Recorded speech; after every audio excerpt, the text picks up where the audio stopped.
If you've had a tough time in the past 2 years, you might want to watch it. Many people have been inspired by it. The story is set in America during the Great Depression of the 1930s, when unemployment was rampant. The protagonist is a real-life boxer named James Braddock.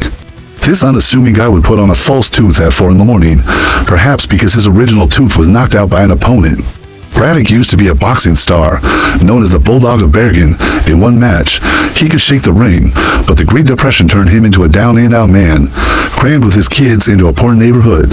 They couldn't afford milk and had to dilute it with water for the children. He would give the food to his youngest daughter, kiss his wife's forehead, grab his coat, and rush out not to train, but to the docks to compete for odd jobs. When the foreman appeared, everyone rushed forward. They were all desperate men, hoping for a temporary job. But the docks were poor too, and only needed 9 workers today. The foreman randomly picked a few lucky men whose children would have full stomachs tonight. Unfortunately, Braddock wasn't so lucky. He went home disappointed and found that his eldest son had stolen the sausage, which could feed them for a few days. Without hesitation, Braddock took his son to return the sausage to the butcher. He told his son that no matter how tough life gets, you should never steal, and he promised to provide for them. Despite a fractured right hand, he went to the ring.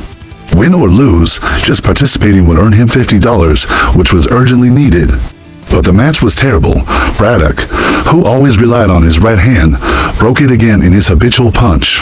His left hand was weak and ineffective, and the audience jeered, throwing popcorn and newspapers into the ring. The match was halted and declared void. Afterward, things got worse. The boxing commission not only refused to pay him, but also revoked his boxing license. He begged the commissioner, but no one had sympathy for a loser. He couldn't box anymore and lost his family's financial security.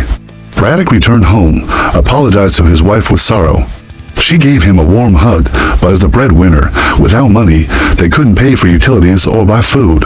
He asked his wife to put oil on his cast so others wouldn't notice his injury when he did odd jobs. Soon, the electricity was cut off because they couldn't pay the bill. They had to light candles and dismantle abandoned fences for firewood. Despite all this, their children still caught colds. Braddock's wife couldn't bear it anymore and went outside to release her emotions, not wanting the children to see her sadness. Braddock had no money for medical bills. If a man can't protect his family, what good is he? Swallowing his pride, he went to a relief center and received $19. The staff there said they never expected to see him, but even $19 wasn't enough. On the street, he saw poor children drawing water from a fire hydrant while rich children licked oversized lollipops. This man, nearly beaten by life, finally understood that pride was worthless for the weak. He went to the Boxing Association, pleading his case to the bosses who had fired him, hat in hand. Dirty and disheveled, he begged them for $18.38 so his children wouldn't freeze. Some people gave him change, while others mocked him. The once renowned boxer was now reduced to a beggar. Braddock's old partner saw him and, moved to tears, asked how much he still needed, and then made up the rest for the electric bill. Finally, the house had power again, and the children didn't have to suffer the cold. A year later, his old partner came to Braddock with news of a match.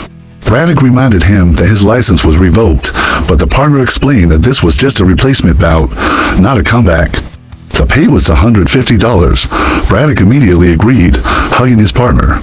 The money was too important, even though he knew it was dangerous. As the match was about to start, Braddock's stomach growled. He hadn't eaten all day. His partner, worried, brought him some mashed potatoes. Without utensils and not wanting to dirty his bandage, Braddock buried his face in the food. Just then, a reporter arrived and mocked him, asking if the once great Bulldog of Bergen could embarrass himself further. Braddock just smiled. As he was about to eat, it was time to enter the ring.